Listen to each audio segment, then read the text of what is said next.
Hello student, आज हम देखेंगे क्लास 10th का मेंस्ट्रुएशन का चैप्टर नंबर 7 जो आपके पास है। एक हॉट क्वेश्चन है, बहुत ही प्यारा क्वेश्चन देख सकते हैं। आज हमने सॉल्व किया था क्वेश्चन क्लास में, तो मैं सोचा आपको भी बताते चलो क्वेश्चन क्या है। There are 25 person in a tent which is conical in shape. तो आपका टेंट है हॉट इट, और टेंट का शेप कैसा है, कुछ कोनिकल शेप का है। ये आपका टेंट का शेप है, टेंट वाला। Every person needs an area of 4 square kilometre. मतलब अगर टेंट में क्या है, अगर मान लो पर्सन अगर क्या कर रहे हैं, बैठ रहे हैं पर्सन अगर यहाँ पर, तो ईच पर्सन कितना एरिया ले रहा है, 4 स्क्वायर मीटर। Got it. और टोटल पर्सन कितने यहाँ पर बैठे हैं, पर्सन अगर बात करें टोटल पर्सन जो यहाँ पर रिसाइड कर रहे हैं वो कितने, 25% of the ground inside the tent. क्योंकि यहाँ पर मेंशन किया गया है 4 square metre of the ground. आपको ये एरिया नहीं बोला गया है, आपको बोला गया है ग्राउंड का एरिया, मतलब जो आपका ये बेस है।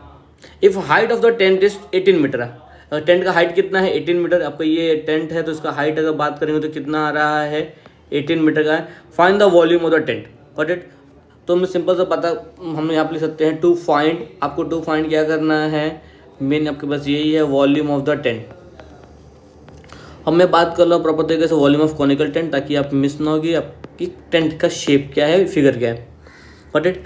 तो अब अगर मैं बात करूँ आपसे, ध्यान देना कि अगर मैं क्वेश्चन आपसे बात कर रहा हूँ कि अगर मान लो ये आपके पास एरिया दिया गया है, गॉट इट, इसके ऊपर आपको दिया गया है कि क्या है क्या नहीं है, कुछ इस तरीके से बोला गया है कि क्या है। तो इस तरीके से अगर आपका टेंट अगर बना रहा हूँ मैं प्रॉपर तरीके से, तो ये आपका टेंट बन सकता है। ध्यान देना,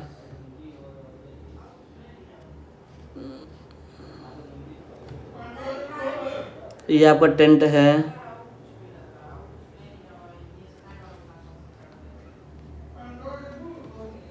what it,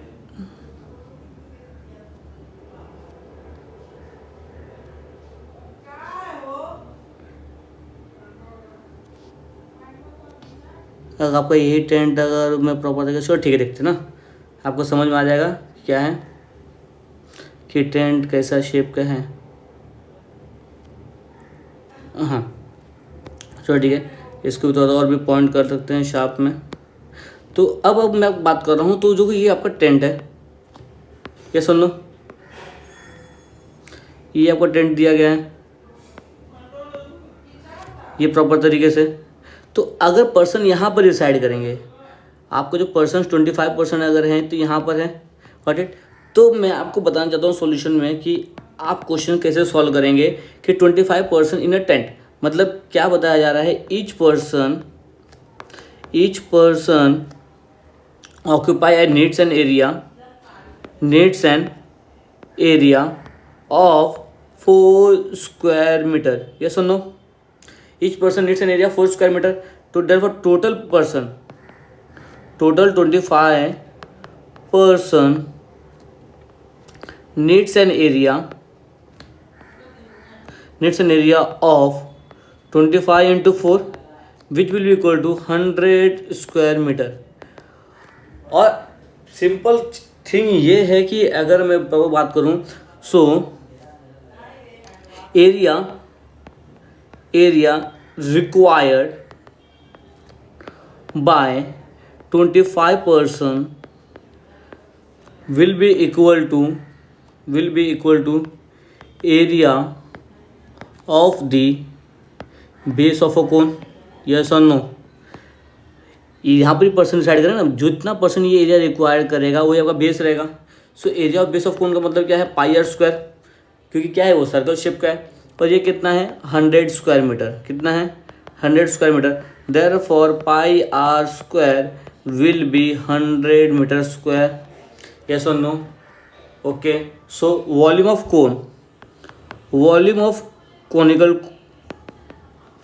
tent will be 1/3 pi R square H. Yes or no, 1/3 into 100। और आपको हाइट कितना दिया गया है, क्वेश्चन बात करेंगे, हाइट ऑफ टेंट कितना है, 18 मीटर है। सो सिंपली क्या करो, 3 1 जा 3, 3 6 जा 18। सो 100 into 6 will be 600 cubic meter, or you can say that 600 meter cube सो आप आंसर लिखोगे, जब क्वेश्चन दिया है, क्वेश्चन में क्या बोला गया है, the volume of the tent, आप लिखोगे the volume of tent is 600 metre cube. Getting my point. ये क्वेश्चन है, ये क्वेश्चन में ट्रिक ये है कि क्वेश्चन में स्टूडेंट मोस्टली क्या करते हैं, volume of conical tent find out करना है, तो क्या करते हैं, फाइंड आउट करते हैं कि इसका एल क्या होगा, बराबर, या तो एल पता करना स्टार्ट करते हैं, एल से आर पता करेंगे, या तो क्या करते हैं वो आर ढूंढने की ट्राई करते हैं। बट इसके अंदर को आर फाइंड आउट नहीं करना है, आपको ध्यान देना है कि आपको बोला गया है यहाँ पर of the ground inside the tent, मतलब जो एरिया नीड्स कर रहा है वो ग्राउंड में, और ग्राउंड का एरिया क्या है आपका सर्कुलर शेप का है, गॉट इट। तो आपको डायरेक्टली क्या करना है, area of the base of cone लगा के सॉल्व कर देना है, पाई आर स्क्वायर मिल जाएगा। यहाँ तक वो आर का भी ढूंढने की जरूरत नहीं है, सीधा पाई आर स्क्वायर लीजिए और यहाँ पुट कर दीजिए, गॉट इट। अब यहाँ से 2217 लोगे, फिर आर फाइंड आउट करोगे, वो सब लॉन्ग टर्म रहेगा। ये 3 मार्क्स का क्वेश्चन से आपसे ज़्यादा वो ट्रिक डिजर्व, ज़्यादा आपसे सॉल्विंग डिजर्व नहीं करता है वो क्वेश्चन। आपको क्या सिंपल है, वो ट्रिक पता है, आप कीजिए, आपका आंसर आ जाएगा। तो 3 मार्क्स से ज़्यादा क्वेश्चन से पूछा नहीं जाएगा, मैक्स टू मैक्स 3 मार्क्स का क्वेश्चन है, आप सॉल्व कर दीजिए। और भी ऐसे इंटरेस्टिंग क्वेश्चन के लिए आप सब्सक्राइब कर लीजिए, आपको नोटिफिकेशन आ जाएगा, बेल आइकन में भी क्लिक कर सकते हैं। Thank you.